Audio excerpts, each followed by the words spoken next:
Hi, survey students. We're back for week 13, part 2, talking about degenerate art and then quickly surrealism and regionalism. I want to remind you also that Thursday, your timeline is due on Blackboard. Should be not too hard. If you're contacted with your group members, you can hit them up, direct message them on Discord or via email or whatever. So make sure that you get that done, okay? And then your Revel quizzes are going to be due also on Sunday. So that'll get you going. I know it probably feels like a lot, but same from the syllabus. So I left you off last time with this quote from Hitler. So art, theater, the cinema, literature, press will be purged and used toward the purification of public life. So yeah, we'll look and see how there was in fascist Italy and the Soviet Socialist Republic, and also in socialist Nazi Germany, the use of art for state purposes, and even the promulgation of what was considered degenerate. So in German, in Ch32Degenerate Kunst, and there were exhibitions that hundreds of thousands of people went to. You can see the lines to see what the Nazis called degenerate art. And these were basically the works that we've all just looked at. Those by Dada artists, those by Kirchner and Kandinsky and Franz Marc and Emil Nolde, and anything basically that was abstract or modernist, things by Picasso, Brancusi, you see sculptures here. And they associated these kinds of works with primitivism, with people who had brown skin, who were not Aryan, the blonde, blue-eyed ideal of Hitler's Germany, and of course, also those that he associated with Judaism. And so in putting out what he saw as degenerate art, then he also put out what he saw as the quote unquote good art. And again, very literal. Fascism doesn't have much room for complexity of ideas. So you have a soldier in that kind of classical, idealized Greek athlete form. And then again, all these kinds of demonizations of blacks, of Jews, sometimes combining blacks and Jews. You see the Star of David on this highly stereotyped picture that was talking about how degenerate jazz was. And so many of you probably hadn't even heard that there is such a thing as a degenerate art show. The Rape of Europa is a great film. It's kind of like Monuments film or Monuments Men. I hope that you can watch it. And if you answer these questions on Discord, get a study session for that.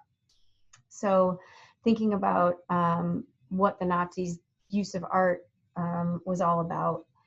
And then thinking about the role of art as used by fascists and other political regimes today. So very briefly, I want to kind of remind you major technologies, concrete, glass, steel for the early 20th century, thinking about abstraction, universal aesthetics, or a critique against the status quo, political status quo, especially the World War I and those events leading up to it, and then kind of understanding these various movements per below. So briefly, I want to look at surrealism and regionalism with you. In the 1930s in the US. So to combat the Great Depression, Franklin Delano Roosevelt created the People's Works Administration, Public Works of Art Project, Federal Arts Project, Works Progress Administration. These are all federally funded programs to get people back to work, to get artists working. And so we had, for example, photographers like Dorothea Lange working for the government, taking photos to spread awareness about the dire situations of many workers in the US during the Great Depression, and also then to benefit and kind of propagandize for these governmental programs like the Farm Securities Administration that was meant to, these kind of bailouts that were meant to alleviate the suffering of workers and farmers during the Great Depression. So these were government paid jobs for artists, photographers, and many works of art were created through those auspices. And this is what we call the New Deal of the 1930s, FDR's New Deal. Works like the African-American artist Aaron Douglas's Slavery Through Reconstruction was made for the Harlem Public Library. And it shows a history of African-Americans in the United States, from cotton picking as slaves to jazz to the shadows of the Ku Klux Klan over here. And so again, you know, funded by the federal government under the New Deal. Jacob Lawrence, another African-American artist who did a series called The Great Migration, showing, and this was an event that happened over the years around World War I, when so many lynchings were going on in the South, and slavery, although ended in name, Jim Crow had reared its ugly head, and African Americans could not get a leg up. They were prohibited from voting through various means and mechanisms, often prohibited from gaining capital, gaining property, all sorts of things.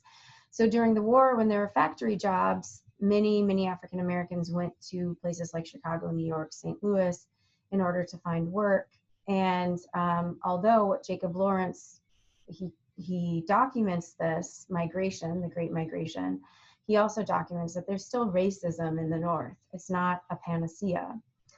Obviously, folks in Iowa are familiar with Grant Wood as our kind of homegrown artist from outside of Cedar Rapids, his colony there, artist colony. And then working this picture, it was his dentist and his dentist's daughter. People think they're married, but that's not the case. It's supposed to be a man and his daughter. And Grant Wood was kind of ironic, like he was trying to kind of make fun in some ways of these rural folks in Iowa who want to be modern. They seem to have this like Gothic transept window in their clapboard house, and yet have this very antique sort of pitchfork and are wearing antique clothes except with a blazer over. So he's not poking fun directly at rural Iowa, but it's a kind of irony of modernism. And of course, you know, you can get crappy wine, you can get gift cards, you can go visit the house. It's down by Fairfield. I can't think of the title, L something. My parents here, you can dress up, you can get your picture taken. It's pretty funny. So he's usually considered a regionalist. Regionalism corresponds in architecture. Frank Lloyd Wright, a Midwest architect, worked in Wisconsin, Illinois under Louis Sullivan, and wanted to follow the horizontal lines of the prairie in his architecture. And so you see that here in the Roby House, and again, using these kind of open concept plans that are similar to the modernist architecture that we saw in Europe in the 1920s as well. He's very interested in corresponding with nature as well. Many of you maybe have gone to Mason City and seen the Park Inn Hotel, designed by Frank Lloyd Wright, or are maybe more familiar with his Falling Water in Pennsylvania, where again, he was asked by the commissioning family to build a house on their favorite picnic spot. So he built it literally on top of the waterfall on this rock, where the rock becomes the center of the home, the hearth of the home, and he uses limestone to build up the rest of the home, and is still using concrete, glass, and steel here, and these concrete blocks become like cantilevers balancing out other aspects of the house. He did not like the big glass boxes that Mies van der Rohe and others were making in Germany, but he himself is using these similar kinds of rectangular forms and the similar technologies. Mary Coulter did work at the Grand Canyon in this kind of aesthetic, working with nature as well. And going on at the same time, 1920s, 1930s, we have artists who are digging into their subconscious, like Max Ernst and Merritt Oppenheim, or perhaps Dali is with whom you'd be most familiar. I want to skip ahead to Dali because I think there's just so much for you to remember, and you already probably are familiar with Dali.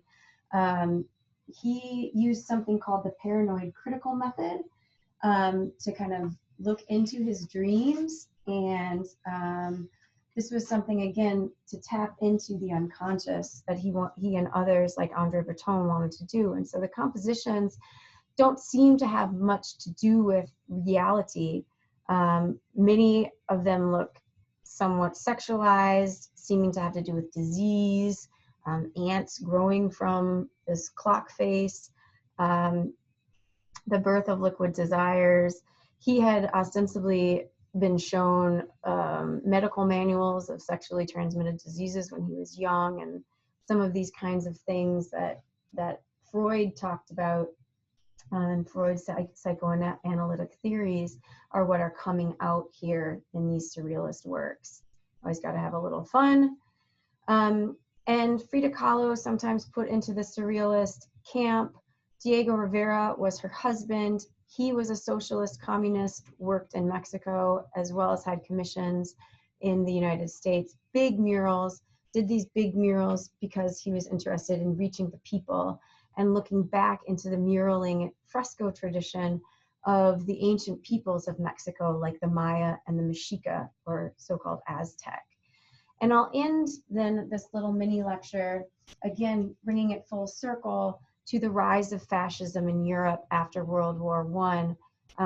In Spain, it was with Francisco Franco. And you'll see next week in a video how Guernica happened because the Nazis helped Franco bomb a civilian city, Guernica.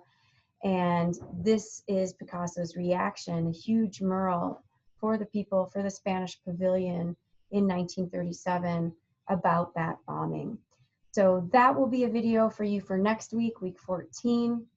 And I hope that you have a useful, great weekend. Don't forget your timelines. Don't forget your Revel quizzes, and take care out there.